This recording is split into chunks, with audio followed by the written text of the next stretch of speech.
Bonjour, bienvenue au JT Pop. Aujourd'hui, je vais vous parler d'un fanzine qui s'appelle Toutes les couleurs du bis.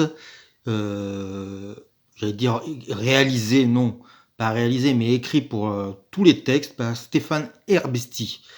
Je suis très admiratif de son travail.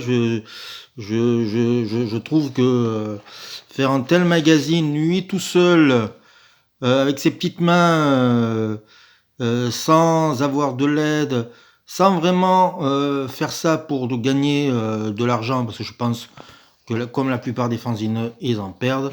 Donc c'était aussi faire dire que voilà, moi j'envie des gens qui font ce travail-là, et juste une petite petit coup de gueule avant de commencer. Il y a beaucoup de gens qui critiquent, beaucoup de gens qui se permettent de faire des, allez, j'allais dire des petites piques comme ça en passant, alors que ces gens-là n'ont jamais rien fait. Je connais quelqu'un, je ne cite pas son nom, mais qui ça fait des années qu'il aimerait faire des vidéos sur YouTube pour parler de la musique, mais comme il n'a pas le talent, comme il n'a pas l'imagination, comme il n'a pas les coronesses, parce que à mon avis il a des raisins de Corinthe dans le slip, qu'il ne se permet pas de faire ses vidéos, et du coup il critique les autres allègrement et en rigolant dans sa barbe.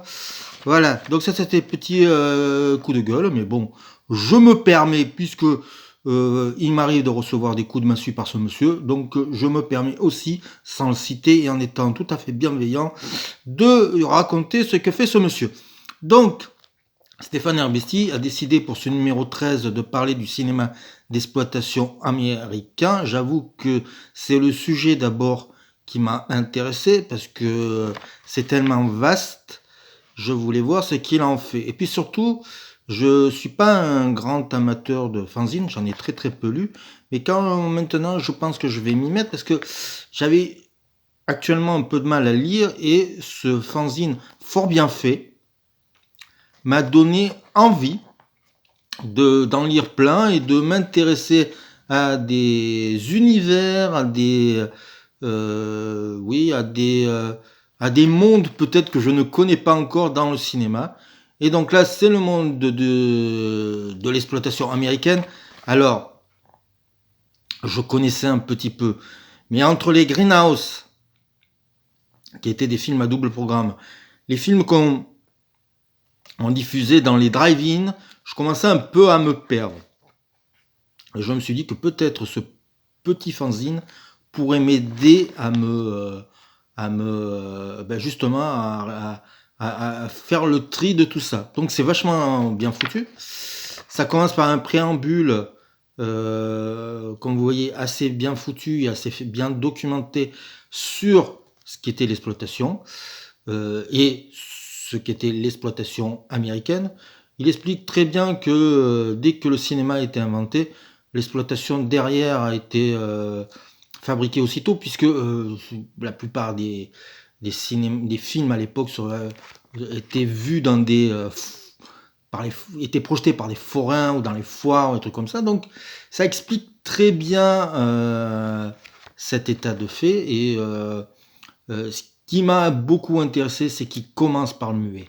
C'est qu'il se permet de parler des films des années 30, ce qui à mon avis n'est pas la manière la plus euh, j'allais dire c'est pas la manière, la plupart des gens qui lisent ce genre de fanzine, ils veulent tomber directement dans ce qui se passe dans les années 60. C'est pas le plus vendeur, voilà, je cherchais mon mot.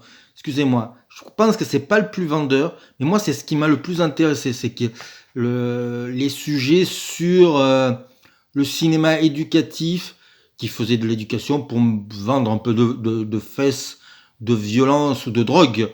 Mais je trouve ça très intéressant.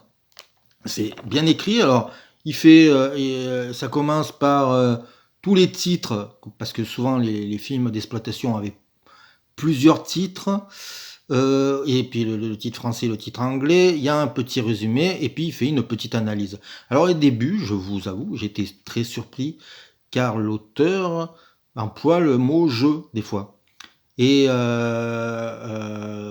Moi, étant habitué j'allais dire, à la presse traditionnelle, c'est un terme qu'on le voit peu, mais comme c'est un fanzine et qu'il n'a pas de rédaction, il a le droit.